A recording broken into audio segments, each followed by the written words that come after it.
The Weave Saga. Part 1. A Thread in the Weave.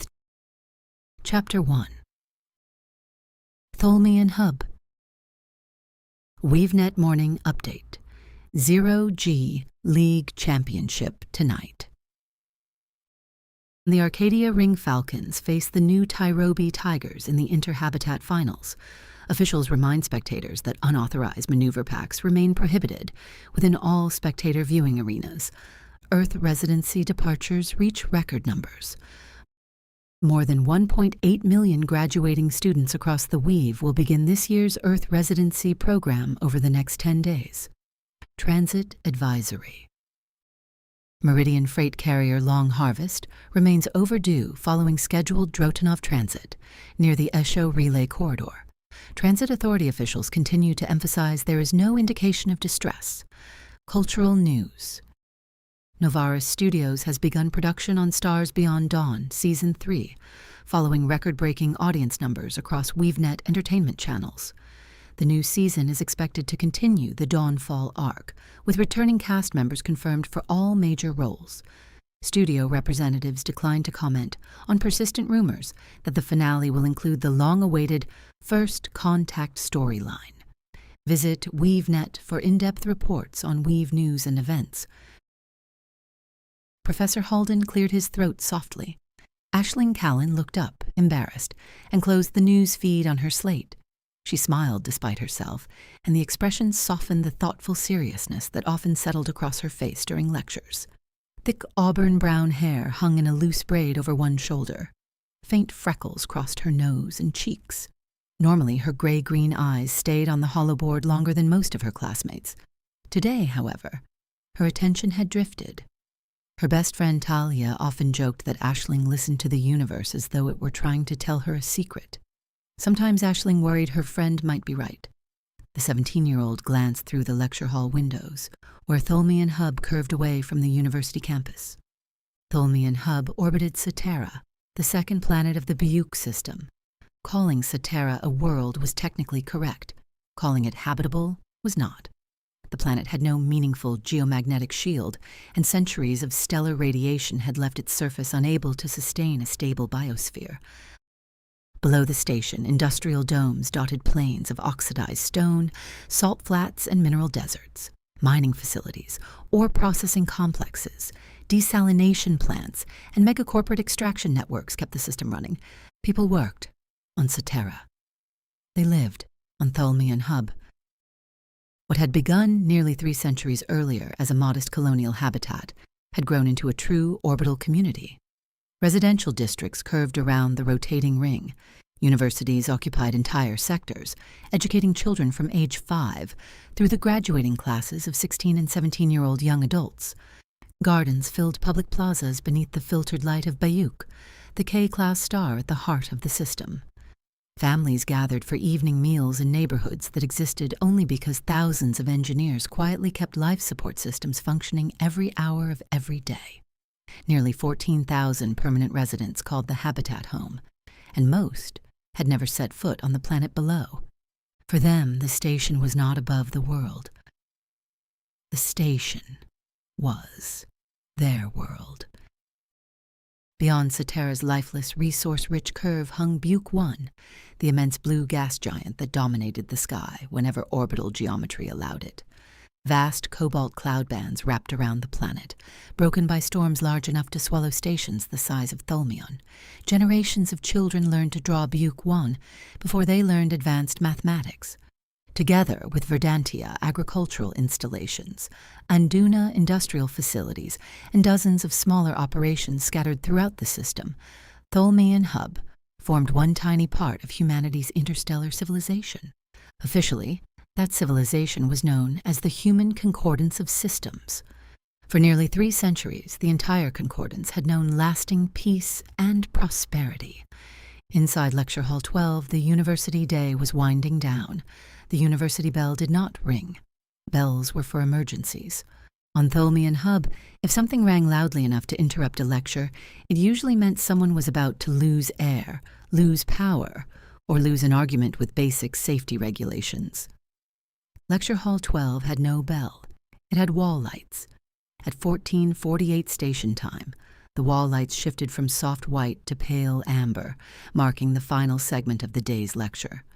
Professor Heidland paused mid-sentence and looked upward with faint disappointment, as though time itself had interrupted him before he had finished educating the young minds that sat in front of him. "That," he announced, "is the end of today's lecture." The room cheered. "Almost," he added with a wry smile. A collective groan spread through the room as Professor Heidland folded his hands behind his back. "For those of you graduating, I'd like to remind you why Earth Residency is a vital part of the Weave." The groan intensified. Yes, he said. "I know. Earth Residency begins in 4 days. History remains important even when one is emotionally preoccupied with elephants and whales." A voice coughed loudly. "Rowan," the name buried between the coughs. Laughter rippled through the classroom. Earth. The idea still felt unreal. In 4 days, she would stand beneath a real sky. Not a habitat sky, a real sky. Professor Heidland glanced at the amber lights and sighed. "So, before everyone escapes." Rowan Hale immediately raised his hand and said, "I reject the accusation that we are attempting to escape." Several students laughed. The professor looked at him, then dryly said, "Your travel bag is labeled Earth Bag 1. It seemed appropriately historic, and answered the blonde-haired young man. More laughter. Professor Heidland continued, "As I was saying, the holoboard changed, and the concordant governmental system diagrams vanished. In their place appeared a star map, showing thousands of systems. The lights dimmed slightly, and the map illuminated the room in soft blue-white radiance. Trade routes, Drotanov transit corridors, habitats, settlements, and colony worlds spread across impossible distances, a fine spiderweb of connection." Conversation faded when Professor Heidland zoomed the map inward toward a single system until Earth appeared, taking center position on the holoboard. "All of you have seen this image since childhood," Heidland said, "but in 4 days, our graduates will visit the place from which all of this began." The blue world rotated slowly above the front of the lecture hall. Cloud systems drifted across oceans. Continents turned beneath sunlight. For a moment, even Rowan Hale stopped fidgeting. "Earth," said Heidland, "birthplace of humanity. Origin point of every story we have ever told about ourselves." The map brightened. Lines spread outward from Earth, then branched and branched again, century after century, system after system. "When our ancestors first stepped beyond Earth, they carried a very old assumption with them," Heidland continued. "The universe was vast beyond imagination. Surely among so many worlds there would be others, other civilizations, other voices, other minds looking back into the darkness and wondering if they were alone." The star map shifted and primitive drive schematic appeared beside Earth. At first, that dream seemed destined to remain beyond humanity's reach. The earliest faster-than-light systems, the Alcubierre drives, successfully bent space-time and created warp bubbles capable of exceeding the speed of light. Several students sat a little straighter. Everyone knew this part of history. Nobody liked it. "The drives worked," Heidland said quietly. "They worked beautifully. They moved vessels faster than light. They proved the stars could be reached, and that was the tragedy of realized hope." The schematic darkened as the professor walked to the front of the lecture dais. What they could not do was keep people alive. The lecture hall grew still. The pressures, radiation, and thermal energies generated inside those early warp bubbles were instantly lethal to organic life. Humanity reached the threshold of the stars only to discover that crossing it would cost every traveler their life. Aisling felt her earlier excitement dim slightly. The Weave-wide Remembrance Day ceremonies always made her uncomfortable, even though the events being remembered were over 400 years past. For nearly a century, Alcubierre systems remained useful only for unmanned probes, cargo drones, and long-range survey platforms, Heidland continued. Humanity could send machines into the dark. It could not send people. Another image appeared, standing next to the professor, a 3-dimensional hollow of woman with dark hair, sharp eyes, and the kind of expression that seemed to belong to someone who had spent most of her life telling the universe it was wrong. Then came Elena Drotanov. The name needed no explanation, but Heidland gave one anyway. Physicist, mathematician, propulsion theorist, daughter of 2 Alcubierre test pilots who never came home, Drotanov did not improve the warp drive. She rejected the question entirely. Instead of asking how to survive inside a warp bubble, she asked whether a ship needed to travel faster than light at all. Aisling Callen cast a quick look over her shoulder at her friend Darian, registering the complete look of adoration on his dark-skinned face. His graduation thesis had been on Drotanov. So very predictable, Dar, thought the teen, as she returned to watching the professor. The holoboard changed again. 2 points appeared in space. A line did not connect them. Instead, the space between them folded, opened, and became something else. The Drotanov drive changed everything. It allowed ships to open a temporary passage between 2 precisely calculated points and move through on ordinary sublight engines. For the first time in history, safe, human, crewed interstellar travel became possible. Distances that once demanded generations could be crossed in moments. Aisling heard a quiet shuffle of fabric from behind her. The professor paused, smiled slightly, and said, "Mr. McGill, this is civilizational historiography. If you would like to discuss the specifics of the Drotanov drive, that would be better suited for Professor Marcus and advanced relativistic propulsion systems." Aisling smiled as she heard another soft rustle of fabric and pictured the disappointed look on Darian McGill's face as he lowered his arm. Professor Heidland continued, and with a flick of his wrist, the hologram of Elena Drotanov disappeared, and the folded projection snapped into a radiant corridor, filling the front of the lecture hall. The stars were no longer unreachable points of light, Heidland said. They became destinations. Across the room, in the semi-darkness, Rowan Hale looked as if someone had just personally handed him the keys to the universe. The map expanded. Humanity stepped outward, and the great exploration began. More systems appeared. Over the centuries, we surveyed thousands of worlds. We mapped stars. We built stations, habitats, settlements, and colonies. We listened. The map dimmed slightly, and for more than 600 years, through telescopes, probes, survey craft, and Drotanov exploration, the stars remained silent. The students were completely silent now. No alien civilizations, no ancient ruins or lost empires, no distant signals, no evidence that intelligence had ever arisen anywhere beyond Earth. As the professor's words settled over the classroom, Aisling Callen felt a pang of sadness while she listened. Humanity remembers this realization as the Great Silence, a silence that continues through today. Heidland let that hang for a moment before continuing. Many feared what the silence might mean. Some wondered whether intelligence itself was rare. Others questioned whether civilization survived long enough to reach the stars. Entire fields of science emerged seeking answers. None found them. The older man gestured at the Earth as it glowed softly at the center of the holomap. And something remarkable happened. Humanity adapted.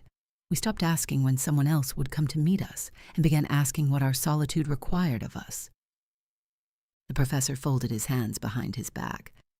If humanity was alone, then no alien empire would threaten us. No advanced civilization would rescue us. No outside power would determine our future. The future of humanity belonged entirely to humanity, for good or for ill. The map shifted again. Centuries-old images appeared briefly. War, famine, crowded cities, coastlines clogged with refuse, refugee lines and filthy megacities sprawled like growing cancers. Then nuclear fire reflected in clouds. The old world had taught humanity painful lessons: war, greed, avarice, poverty, nations competing for survival, corporations competing for dominance, people treating difference as danger. The images vanished. They are not pleasant lessons, but they were learned. The star map returned. We learned that cooperation is stronger than competition. Understanding is stronger than fear. Diversity is not a weakness to be managed, but a strength to be celebrated. And most importantly, we learned that none of us truly stands alone. Over time, that lesson became practical, Heidland said. not merely philosophical. With a motion of his hand, the old images vanished. Earth returned to the center of the holomap, and around it appeared the sigils of the great chartered corporations. Nearly 5 centuries ago, as humanity expanded beyond the old national structures of Earth, our ancestors faced a difficult question. How do you maintain a civilization too large for any single government office to manage, too connected for isolation, and too important to leave to ambition or greed? The sigils aligned around Earth, then spread outward across the map. The answer was the charter system. The corporate emblems shifted again, no longer arranged like separate banners, but like parts of a single living machine. Each chartered corporation was entrusted with a specific responsibility and placed under authority granted by the Concordance Parliament. Not ownership, stewardship. Their purpose was not to rule human life, but to sustain it. He turned slightly toward the class. You will hear people call them mega-corporations. It is an old word taken from darker centuries. To citizens from earlier eras, it might suggest something predatory, something wealthy, hungry, and dangerous. Talia Dallin leaned slightly toward Aisling and whispered, "Classic villain holo." Aisling suppressed a smile. "But the chartered corporations of the Concordance are not private empires," Heidland continued. "They are not governments. They do not compete for territory. They do not wage economic wars. For nearly 5 centuries, they have served as stewards of the practical systems that keep human civilization alive." The map brightened. Children are taught the simple version first. Astraeus finds new worlds. Titan manufactures what expansion requires. Anduna builds where humanity will live. Verdantia makes those places thrive. Meridian connects them. The Navigation Authority guides them. Horizon carries people between them. Halion protects life. Navaris teaches the generations who inherit all of this. Asterion advances what is possible. And the Concordance Foundation reminds us why any of it matters. The symbols flared one by one as he spoke. Anduna builds what humanity lives in, Heidland said. Habitats, stations, arcologies, docks, industrial systems, water reclamation networks. If people live somewhere safely, Anduna probably helped make that possible. Aisling thought briefly of her father, an Anduna logistics administrator here on Tholmian Hub. Verdantia keeps living systems alive. Food, agriculture, hydroponics, habitat greenery, ecological stewardship, planetary restoration. Verdantia thinks in generations because living worlds require patience. Aisling smiled. Her mother had just returned from her 2-week rotation to Verdantia. Somewhere on the agri-colony, systems Fiona Callen helped maintain were feeding people Aisling would never meet. Halion protects life through medicine, surgery, emergency care, public health, and longevity research. They remind us that a civilization is judged by how it treats those who need help. Aisling sat a little straighter. Navaris preserves and shares knowledge, early education, universities, libraries, archives, historical study. Navaris exists because knowledge belongs to everyone. The map shifted outward. Meridian keeps people moving. Grav rails, orbital ferries, passenger routes, freight corridors. Without Meridian, distance would become isolation. Amber lights flickered across the projection. The Interstellar Navigation Authority makes that movement safe. Every certified jump point, every corridor beacon, every transit warning exists because safe arrival begins long before departure. Astraeus routes flared beyond the settled systems, reaching into dark, unmapped space. Astraeus explores, survey missions, frontier assessment, stellar cartography, deep space science. Their oldest motto remains one of the most honest: complete the map. Rowan smiled broadly. Titan manufactures the heavy bones of civilization, habitat frames, industrial machinery, fleet-scale components, pressure systems, structural assemblies. If it must survive vacuum, gravity, radiation, and human impatience, Titan probably had an opinion about its design. Behind Aisling, Darian McGill made a quiet sound of approval. Holden either did not hear it or chose mercy. Horizon builds the civilian vessels that carry ordinary people through the weave. Passenger liners, ferries, couriers, shuttles. The ships of daily life. The projection shifted to research stations and advanced sensor arrays. Asterion develops the technologies that make tomorrow practical. Sensors, navigation systems, advanced aerospace design, long-range engineering problems most of us are grateful not to understand. Finally, thousands of smaller lights appeared across communities, memorial forests, counseling centers, civic halls, and schools. And the Concordance Foundation offers guidance without authority, spiritual care, community support, ethical education, memorial stewardship. It does not govern, it reminds. The map held all of them at once. No single institution could maintain civilization alone, Heidland said. Astræus may find a world, but without Titan and Anduna, no one reaches it or lives there. Anduna may build a habitat, but without Verdantia, nothing grows inside it. Verdantia may feed a system, but without Meridian and the Navigation Authority, that system becomes an island. Helion may save lives, but without Horizon, help never reaches the people who need it. Navarus may teach the next generation, but without the Concordance Foundation, knowledge risks forgetting wisdom. The network expanded until the classroom seemed suspended inside it. The Guardians protect the connections.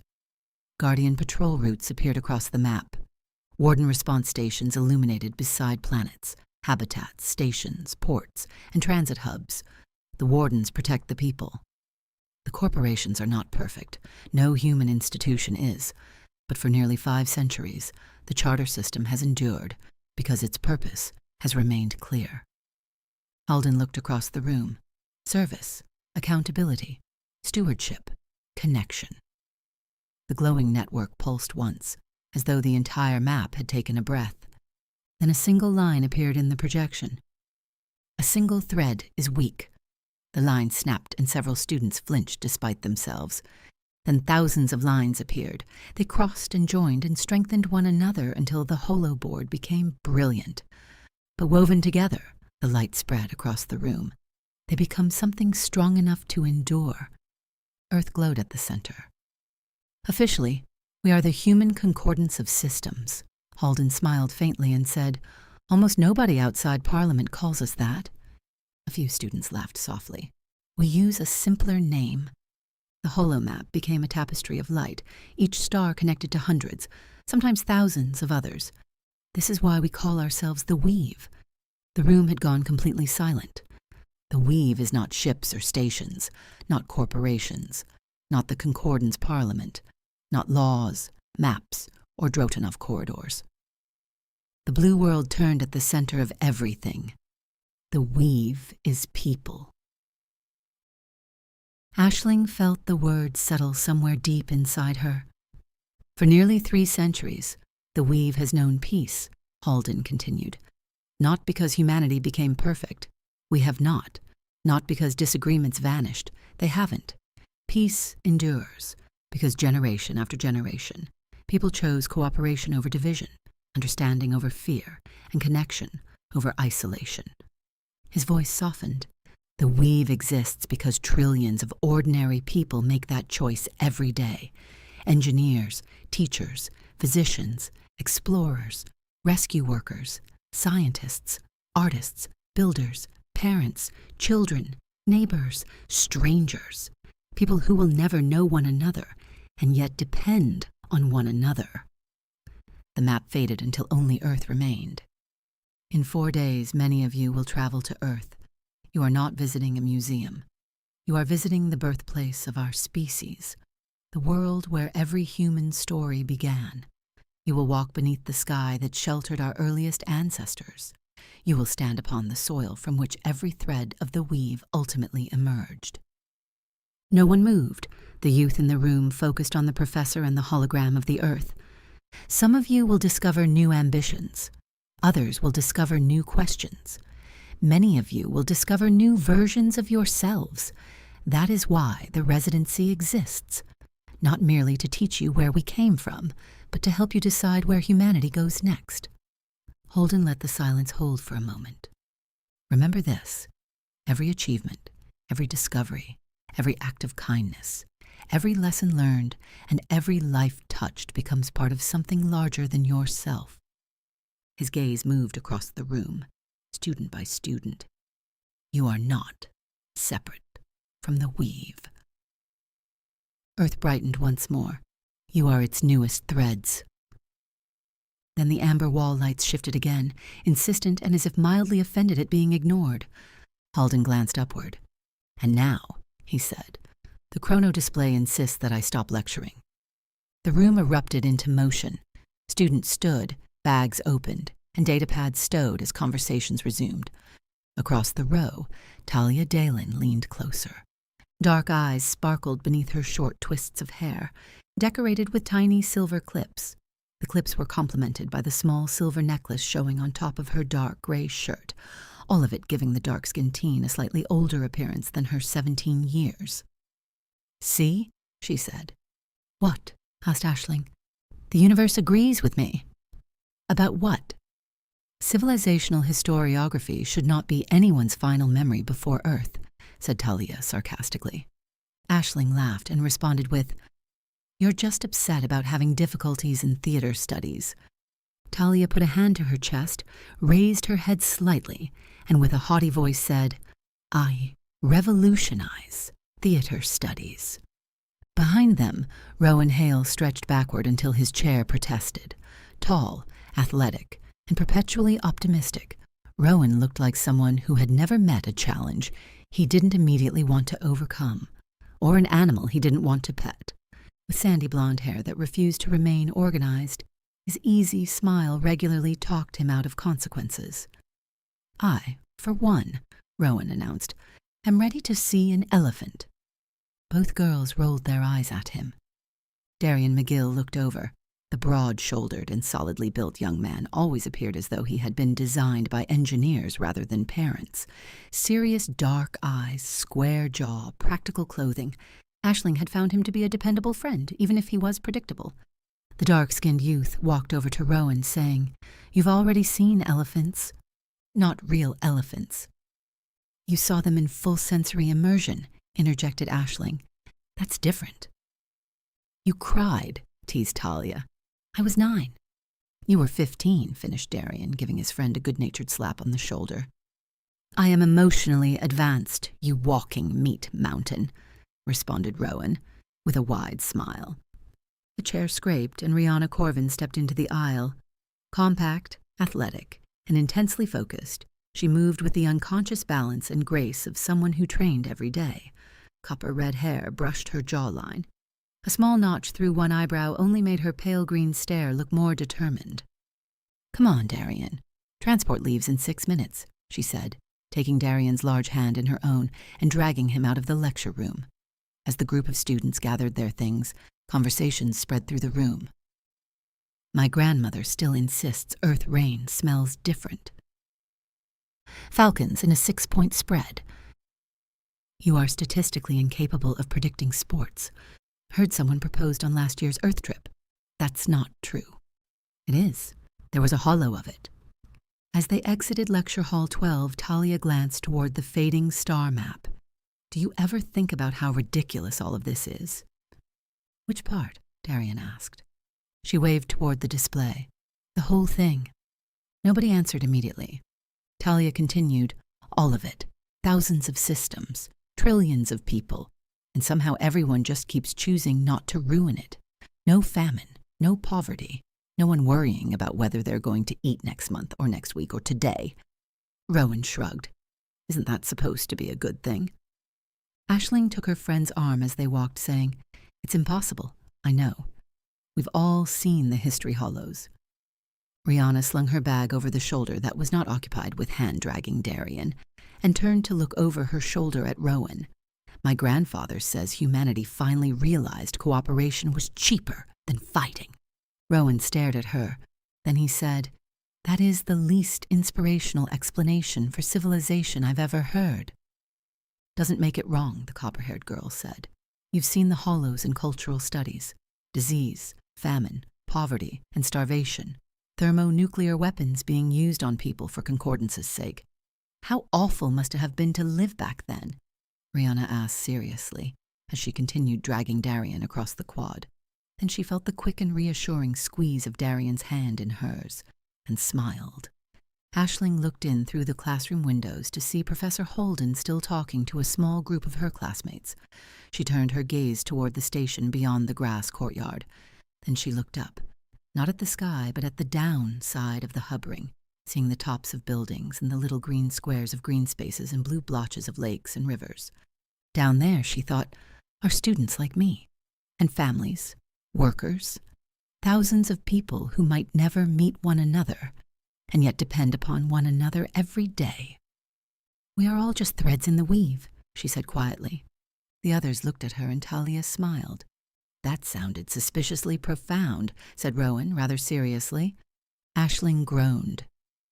Please don't encourage him. Rowan pointed dramatically. Too late. I witnessed it. Talia turned to Aisling, jerked a thumb at Rowan and said, This one belongs in dramatic studies instead of me. Laughing, the 5 teens joined the flow of students heading toward the transit station doors. Just before they entered, Aisling shot another quick glance skyward, to the down. Tholmian Hub was alive and busy. As the professor had said, it was connected. They all were, and Aisling felt a warm glow of contentment as Talia pulled her into the station and the trip home.